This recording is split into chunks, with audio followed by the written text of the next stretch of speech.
আমার এখানে পেঁয়াজ হয়, ভারতের পেঁয়াজের চাইতে আমাদের পেঁয়াজের ঝাঁঝ অনেক বেশি।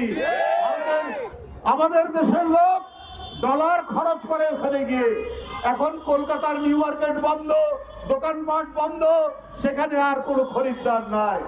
যারা আগরতলায় বাংলাদেশের পতাকাকে নেমে ছিঁড়ে দেয়, আমরা তাদের দেশের পণ্য বর্জন করব।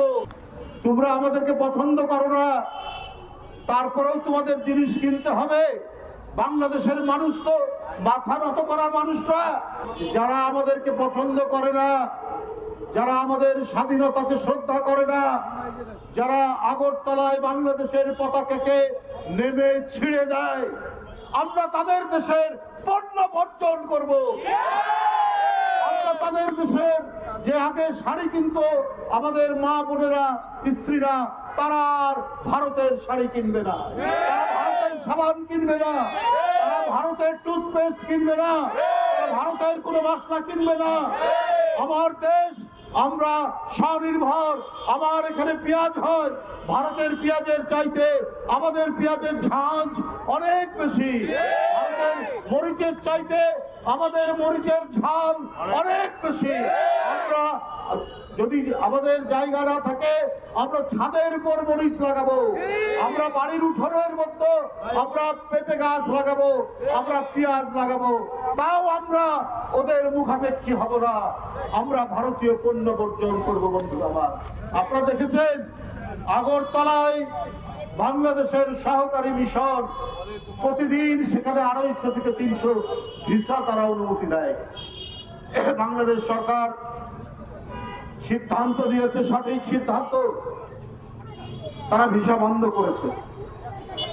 সেখানে কিছু উগ্রবাদী মানুষ জোরপূর্বক বাংলাদেশের যে সহকারী হাই কমিশন তার প্রধান ফটক ভেঙে ভিতরে ঢুকে আমাদের কর্মচারীদেরকে আঘাত করেছে। আমাদের জাতীয় পতাকা যেখানে পাত পাত করে উঠছিল, সেই জাতীয় পতাকার যে স্ট্যান্ড, যে খুঁটি, সেই খুঁটি ভেঙে আমাদের পতাকাকে তারা ছিঁড়েছে। কলকাতার ডেপুটি হাই কমিশন অফিসে সেখানে গিয়ে বাংলাদেশের বিরুদ্ধে তারা আজেবাজে বলেছে। বোম্বের ডেপুটি হাই কমিশন অফিসে তারা বলেছে। আমরা তাদের নানাবিধ বাংলাদেশ বিরোধী প্রচার আমরা দেখছি। তোমরা আমাদেরকে পছন্দ করো না, তারপরেও তোমাদের জিনিস কিনতে হবে। বাংলাদেশের মানুষ তো মাথা নত করার মানুষরা। আমরা এক বেলা খেয়ে থাকবো, তারপরেও আমরা মাথা নত করব না।